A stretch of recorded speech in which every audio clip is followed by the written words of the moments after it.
പൊന്നാനിയിൽ നിന്നാണ് വരുന്നത്. പൊന്നാനിക്ക് മറ്റ് വിശേഷണങ്ങൾ ആവശ്യമില്ലാത്തതിനാൽ ഞാൻ വാചാലനാവുന്നില്ല. ഞാൻ ഒരു കാര്യം ശ്രദ്ധയിൽപ്പെടുത്താൻ ആഗ്രഹിക്കുന്നത്, നമ്മുടെ ഈ കഴിഞ്ഞ നിയമസഭാ തെരഞ്ഞെടുപ്പ് ഫലം അത് തീർച്ചയായിട്ടും അതിലൊരു റിസൾട്ട് ഒരു അക്കാദമിക് സ്വഭാവമുള്ള ഒന്നാണ് എന്ന് പറയാൻ ഞാൻ ആഗ്രഹിക്കുന്നു. കാരണം 2001 ശേഷം ഒരു ആധികാരിക വിജയം കോൺഗ്രസ് നേടിയിട്ടില്ല എന്നുള്ളൊരു ആക്ഷേപം ഉണ്ടായിരുന്നു.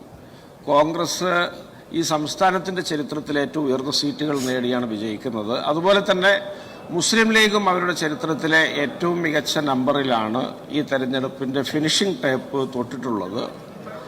അതിൻ്റെ ഒരു രാഷ്ട്രീയം, അത് പ്രതിപക്ഷ നേതാവ് ആയിരുന്ന ശ്രീ വി ഡി സതീശൻ അന്ന് കൃത്യമായിട്ട് സാഹചര്യങ്ങളെ മുൻനിർത്തി 100-ലധികം സീറ്റ് നേടും എന്ന് പരസ്യമായിട്ട് പ്രഖ്യാപിച്ചിരുന്നു.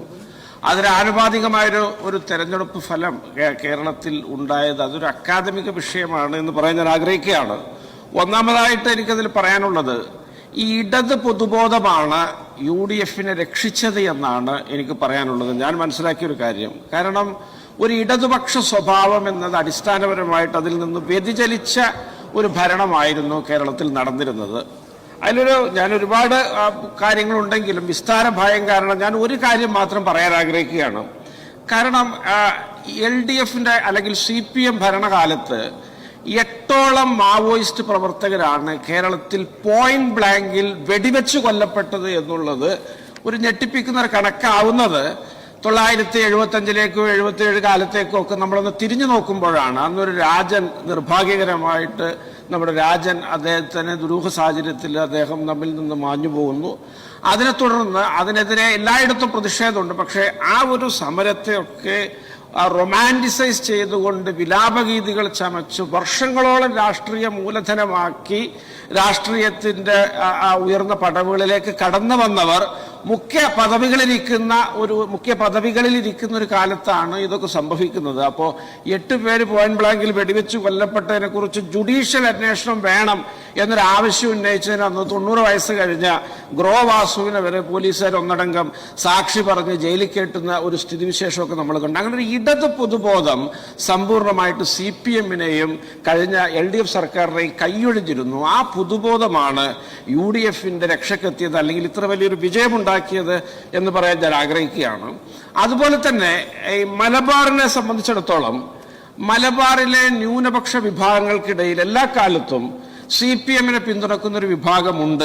അതൊരു ചെറു വിഭാഗമാണെങ്കിലും എല്ലാ കാലത്തും ഉണ്ട്. അവിടെ മുസ്ലിം ലീഗും കോൺഗ്രസും UDF-ഉം ഒക്കെ ശക്തമാണെങ്കിൽ പോലും അവിടെ ഒരു പിന്തുണക്കുന്ന ഒരു വിഭാഗമുണ്ട്. ആ വിഭാഗവും ഇവിടെ CPM-നെ കൈയൊഴിഞ്ഞ ഒരു തെരഞ്ഞെടുപ്പാണ്. അത് ന്യൂനപക്ഷ വിഭാഗം എന്ന് പറയുമ്പോൾ അതിൽ മുസ്ലിങ്ങളും ക്രിസ്ത്യാനികളും ഉൾപ്പെടും. അവരും CPM-നെ കൈയൊഴിഞ്ഞ ഒരു തെരഞ്ഞെടുപ്പായിരുന്നു കഴിഞ്ഞ തവണ കണ്ടത്. അതിനൊരുപാട് കാരണങ്ങളുണ്ട്.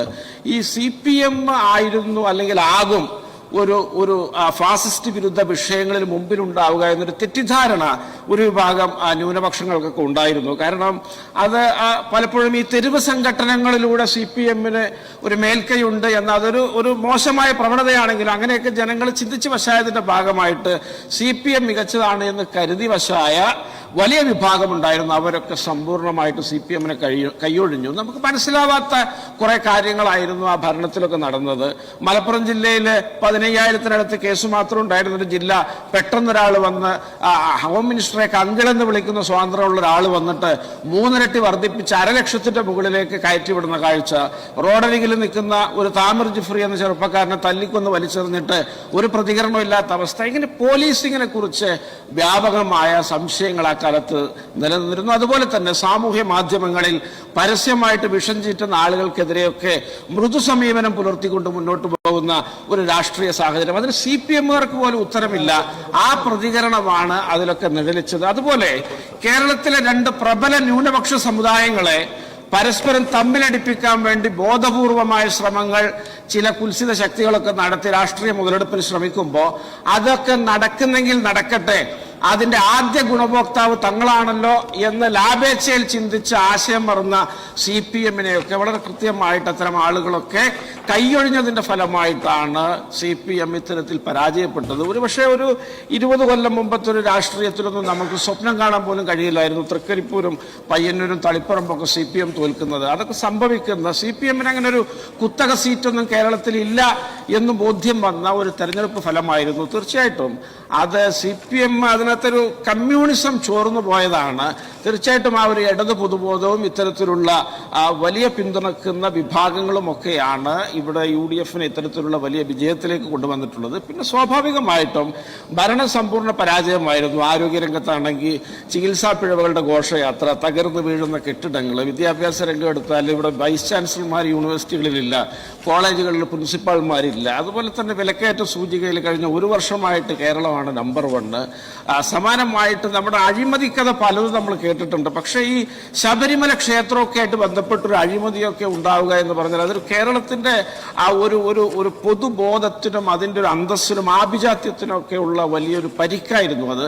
അത്തരത്തിൽ ഒരുപാട് അക്ഷന്തവ്യമായ കാര്യങ്ങളുണ്ട്. നിങ്ങൾ ഈ മലയോര മേഖലയെ സമ്പൂർണ്ണമായിട്ട് വിസ്മരിച്ചു. 10 വർഷം കൊണ്ട് 1000-ഓളം കർഷകരാണ് മലയോര മേഖലയിൽ വന്യജീവി ആക്രമണത്തിന് ഇരയായത്. സമാനമായിട്ട് നിങ്ങൾ ഈ മത്സ്യത്തൊഴിലാളി മേഖലയെ സമ്പൂർണ്ണമായിട്ട് നിങ്ങൾ തമസ്കരിച്ചു. നിങ്ങൾ അവിടെയുള്ള മനുഷ്യരെയൊക്കെ രണ്ടാംകിട പൗരന്മാരായിട്ടാണ് നിങ്ങൾ സമീപിച്ചത്. അപ്പോഴാണ് UDF ഇവിടെ TSP STP ഒക്കെ മാതൃകയിൽ മത്സ്യത്തൊഴിലാളി മേഖലയിൽ പ്രത്യേക ഫണ്ട് വകയിരുത്തലൊക്കെ പ്രഖ്യാപിച്ചുകൊണ്ട് രംഗത്ത് വരുന്നത്. ഇവിടെ ക്രൈസ്തവരെ, അതുപോലെ തന്നെ ദളിത് ആദിവാസികളെ, മൺപാത്ര നിർമ്മാണക്കാരെ, അതുപോലെ തന്നെ വിശ്വകർമ്മജരെ, ഇങ്ങനെയുള്ള മത്സ്യത്തൊഴിലാളികളെ എല്ലാവരെയും ചേർത്ത് പിടിക്കുന്ന, പിന്നോക്ക വിഭാഗങ്ങൾക്കിടയിലൊക്കെ അവസര സമത്വത്തിന് വേണ്ടി കമ്മീഷൻ രൂപീകരിക്കുന്ന, ജവഹർലാൽ നെഹ്റുവിന്റെ പേരിൽ സയന്റിഫിക് ടെമ്പർ പ്രചരിപ്പിക്കുന്ന, ഗാന്ധിയൻ ഫിലോസഫി പഠിപ്പിക്കുന്ന, രോഹിത് വെമുലയ്ക്ക് വേണ്ടി ജാതി വിവേചനത്തിനെതിരെ കലാലയങ്ങളിൽ നിയമമുണ്ടാക്കുന്ന, വിദ്യാർത്ഥികൾക്ക് വേണ്ടി ഓംബുഡ്സ്മാൻ കൊണ്ടുവരുന്ന ഇത്തരത്തിൽ നൂതനമായ കുറെ കാര്യങ്ങൾ ഈ സാമൂഹിക മുന്നേറ്റത്തിന് ആനുപാതികമായി മുമ്പോട്ട് വെച്ചപ്പോഴാണ് നിങ്ങളെ കാലങ്ങളായിട്ട് പിന്തുണച്ചിരുന്ന വിഭാഗങ്ങളൊക്കെ UDF-നെ പിന്തുണക്കാൻ മുന്നോട്ട് വന്നത്. തീർച്ചയായിട്ടും വളരെ ഒരു ക്ലേശകരമായ കാലത്തിലൂടെയുള്ള ഒരു പ്രതിപക്ഷ യാത്രയായിരുന്നു കഴിഞ്ഞ 5 വർഷത്തെ യാത്ര എന്ന് പറയാൻ ഞാൻ ആഗ്രഹിക്കുകയാണ്. ശ്രീ VD സതീശൻ ഇനി മുഖ്യമന്ത്രി ഊഴമൊക്കെ കഴിഞ്ഞ് അദ്ദേഹത്തിന്റെ ഒരു രാഷ്ട്രീയത്തെ ആരെങ്കിലും വീക്ഷിക്കുകയാണെങ്കിൽ അദ്ദേഹം ഏറ്റവും ശ്രദ്ധേയമായ സംഭാവന കേരള രാഷ്ട്രീയത്തിന് നൽകിയത് അദ്ദേഹം പ്രതിപക്ഷ നേതാവായിരുന്ന 5 വർഷക്കാലമാണ് എന്ന് പറയേണ്ടി വരുമെന്നാണ് എൻ്റെ അഭിപ്രായം. കാരണം ഇവിടെ വളരെ മോശമായൊരു കാലത്തായിരുന്നു ഇത്തരത്തിലുള്ള വർഗീയ വിഭജനത്തിന് ആനുപാതികമായിട്ട് CPM-ഉം കേരള സർക്കാരും വരെ ചിന്തിക്കുന്ന ഒരു കാലത്ത് അതിനെതിരെ ശക്തമായ നിലപാടെടുത്ത്, വിദ്വേഷ പ്രസംഗങ്ങൾക്കെതിരെ നിലപാടെടുത്ത്, വംശീയ വിരുദ്ധ പരാമർശങ്ങൾക്കെതിരെ നിലപാടെടുത്ത് വളരെ ക്ലേശകരമായി ഈ വർഗീയതയെ ചെറുക്കുന്ന രാഷ്ട്രീയം, ഒരു മെറിറ്റോറിയസ് ആയ രാഷ്ട്രീയം ഇവിടെ നടപ്പിലാക്കി 5 കൊല്ലമാണ് കഴിഞ്ഞു പോയത്. അതിൻ്റെ ഒരു ഗുണഫലമാണ് തീർച്ചയായിട്ടും ഈ തെരഞ്ഞെടുപ്പ് ഫലം. ഇനിയും ഇത്തരത്തിലുള്ള ഗുണഫലങ്ങളെ ചേർത്ത് പിടിച്ച് നന്മയിൽ പ്രതിപക്ഷ ഭരണപക്ഷ ഭേദമില്ലാതെ സഹകരിച്ച് മുന്നോട്ട് പോകുന്ന ഒരു പുതുയുഗ കേരളം പിറവിയെടുക്കട്ടെ എന്ന് പ്രത്യാശിച്ചുകൊണ്ട് ഞാൻ ചുരുക്കുന്നു.